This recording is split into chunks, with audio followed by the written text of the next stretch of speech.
Good evening.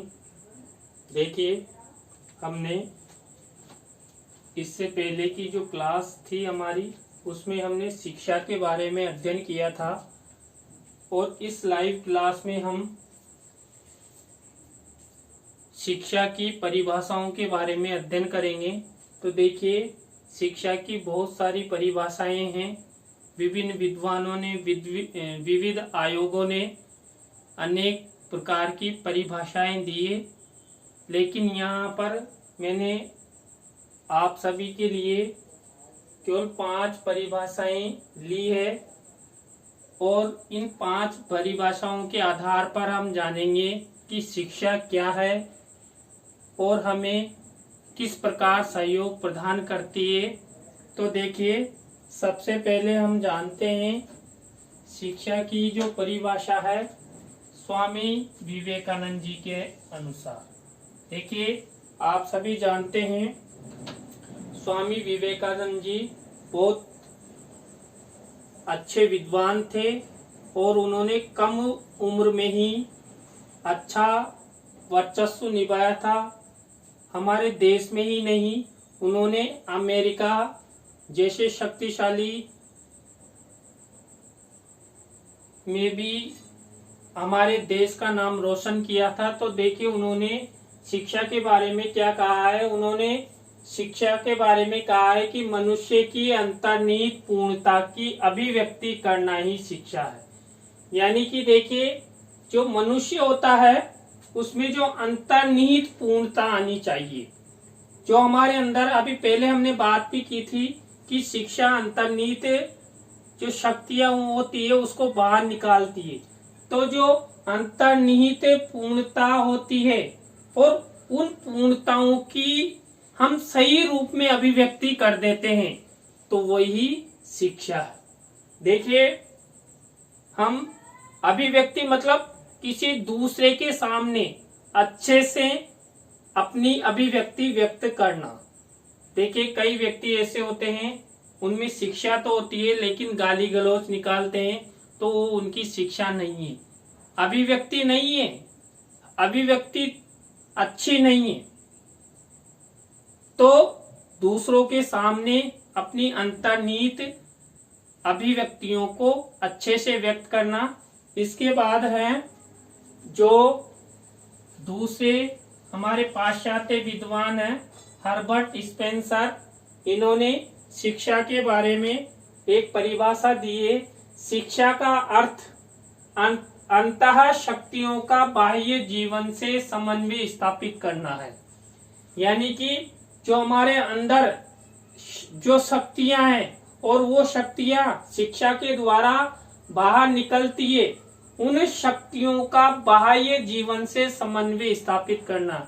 देखिए, हमारे अंदर बहुत सारी शक्तियां हैं, लेकिन हमें जो समाज में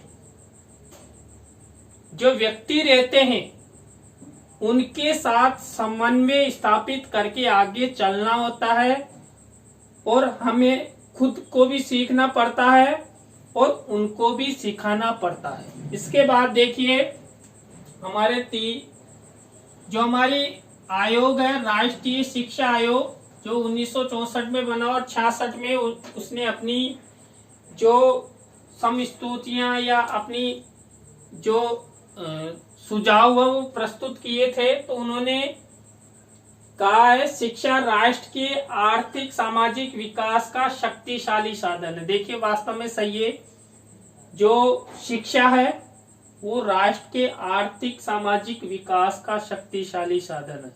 देखिए, शिक्षा के द्वारा ही हम अपने राष्ट्र को शक्तिशाली बना सकते हैं, राष्ट्र का विकास कर सकते हैं।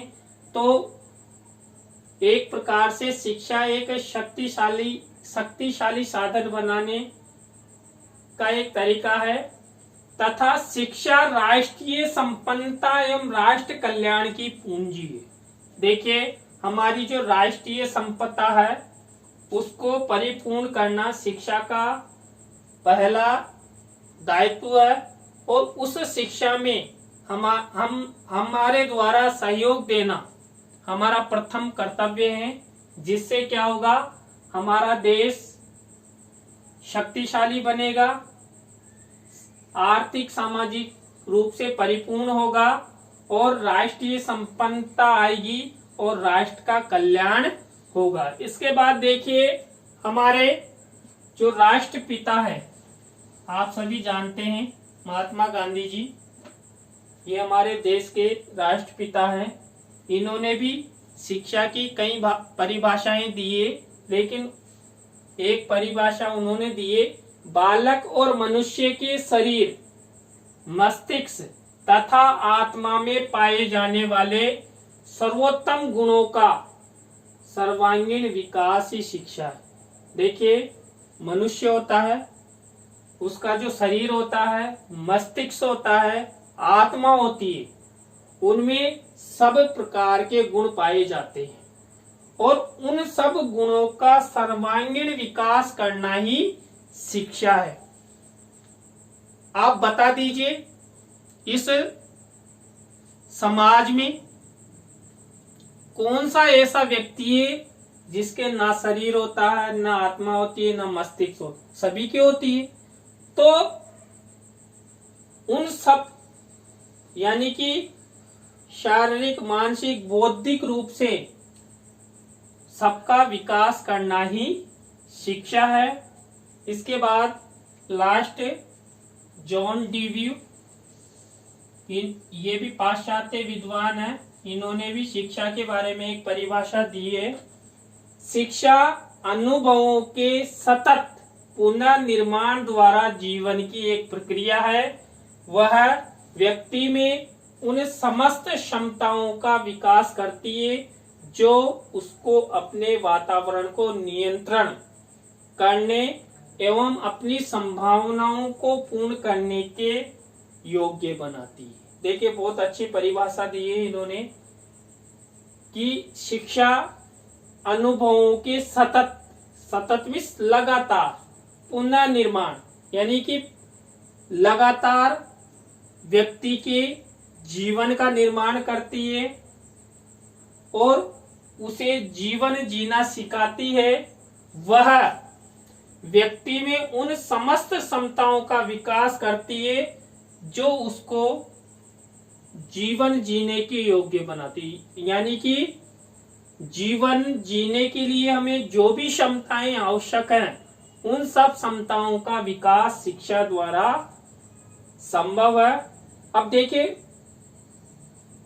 वो कौन कौन सी क्षमताएं उसको अपने वातावरण को नियंत्रण करने एवं अपनी संभावनाओं को पूर्ण करने के योग्य बनाती है। देखिए हम सब जब मनुष्य जीवन में आते हैं तो हम सब की इच्छाएं होती है, हम आशावादी होते हैं, हमारे कई ख्वाब होते हैं। उन सब ख्वाबों को पूरा शिक्षा द्वारा ही संभव किया जाता है और शिक्षा ही उन सब आशाओं, इच्छाओं को पूरा करने के योग्य बनाती है।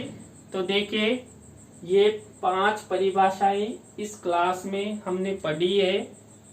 आगे की लाइव क्लास में फिर शिक्षा के बारे में पढ़ेंगे कि शिक्षा की क्या विशेषताएं हैं, शिक्षा द्वारा क्या क्या संभावनाएं व्यक्त की जा सकती है। तो इस लाइव क्लास में बस इतना ही। धन्यवाद। देखिए मैं आप लोगों से कहना चाहूँगा कि जो अपना YouTube चैनल है उसको जिसने भी सब्सक्राइब नहीं किया है वो सब्सक्राइब कर ले, जिससे क्या होगा कि जो जो हमारे द्वारा आपको वीडियो उपलब्ध कराई जाएगी वो आपको तुरंत उसका नोटिफिकेशन मिलेगा, जिससे आप प्रत्येक वीडियो देख सकते हैं।